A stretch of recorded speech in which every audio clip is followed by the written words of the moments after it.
იმის გამო რომ ვიყავი დაკავებული გადასვლა გადმოსვლით აი ჩემ ლამაზ ბინაში, ვერ მოვახერხე, ვერ გავეცანი თუნდაც არ შევედი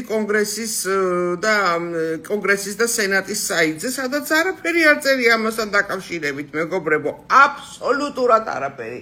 მინდა გითხრათ, რომ რუსული სპეცსამსახურები მაგრად მუშაობენ, რუსული სპეცსამსახურები მეც მიტევენ სხვადასხვა ფორმით, მე მაპატიეთ, რომ დროზე არ გადავამოწმეს ინფორმაცია და თქვენამდე არ მოვიტანე, მაგრამ არაუშავს, ჯობს გვიან ვიდრე არასდროს, მეგობრებო, არ შეშინდეთ. არამთუ წინ მიიწევს მეგობარი აქტი, არამედ ამერიკა კიდე გეგმავს ბევრ საინტერესო რაღაცას საქართველოსთან დაკავშირებით.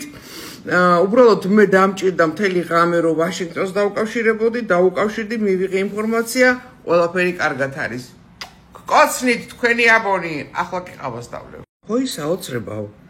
რა ყავა, ქალორის ყავა, პირველი ნაწილი არ ჩაიწერა. მოკლედ ამ დღეებში გავრცელდა ინფორმაცია, ვიღაც ალექს რაფაოღლუ, რომელიც ვითომდა არის ძალიან სანდო ჟურნალისტი, რომელსაც წინასწარ გამოაქვს ინფორმაციები და ბლოგერი, რომ მეგობარი აქტი კონგრესში დაბლოკა და ვეტო ცოტა ხანი ჰოლდი დაადო, ვინმე მულინმა ოკლაჰომის შტატიდან, ვინმე ლიონ იუტას შტატიდან და ვინმე რენდ-პოლმა კენტუკის შტატიდან. რატო აბრალებენ ამ საწყალ სენატორებს? არაფერს ამ სენატორების არც ოფიში დევს მსგავსი ჩანაწერი, არც ოფიციალურ საიტზე მსგავსი არაფერი. ეს არის რუსული სპეცსამსახურების ნარატივი. ნახეს რა, რომ საქართველოში უკვე ჩემი პირადი ხელით იგეგმება აი ამ მეგობარი აქტის გავრცელების და პროპაგანდის ძალიან დიდი აქციები. შეეცადე რომ ეს ჩაეხშოთ, მაგრამ დავლიყავა. გამეორება ცოდნის დედა არისო. მოდი გავიმეოროთ საშინაო დავალება.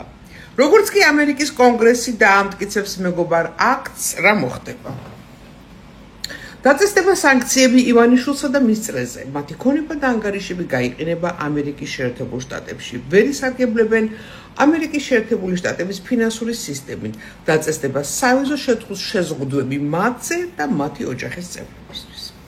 ამერიკის შეერთებული შტატების ფინანსური დახმარება მთლიანად სამოქალაქო საზოგადოებასა და დამოუკიდებელ მედიას მოხმარდება.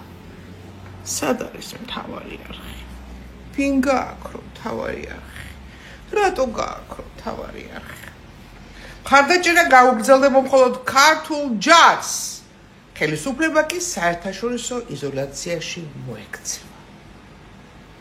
ევროკავშირი, ბრიტანეთი, კანადა და სხვა დემოკრატიული პარტნიორები ამერიკის შეერთებული შტატის მაგალითს გაიმეორებენ და დაიწყება კოორდინირებული სანქციები. მართლ გუნდში გაიზრდება დაპირისპირება, განთავისუფლებიან პოლიტიკური პატიმრები, ხალხის პროტესტი გახდება ფართომასშტაბიანი და საერთაშორისო მხარდაჭერით უზრუნველყოფილი. გამოაშკარავდება გაყიდული ოპოზიცია და ყველა ვინც ფარულ გარიგებაშია ივანიშვილთან, ანუ რუსულ სპეცსამსახურებთან. შენც მოგეტყნება კარგით, პაკი, იცის ვიზაც ვლაპარაკობ. ხალხს დაუბრუნდება იმედი, შიშის კედელი დაინგრევა, ადამიანები იგრძნობენ ერთიანობას, მხარდაჭერას, მათი ბრძოლა საერთაშორისო მეგობრობით და სიმტკიცით გაძლიერდება, გაჩნდება ნდობა, გამბედაობა და ენერგია უკეთესი საქართველოს შესაქმნელად. მადლობთ. და ბოლოს, როგორც დიდი ლეონ ვაინშტაინი იყო და ვიშინკა на торте. ამერიკის შეერთებული შტატების მიერ დაწყებული სასწავლო სამხედრო პროექტი, მტკიცესული, ხარტისული, რაც გინდათ ის დაარქვით, მიმდინარეობს თურქეთში და შემდეგ ესწავლება საქართველოს. გაიგე ბუკი რა ხდება? აბა. თქვენ ხო ხვდებით ეს რასაც ნიშნავს? Fatally.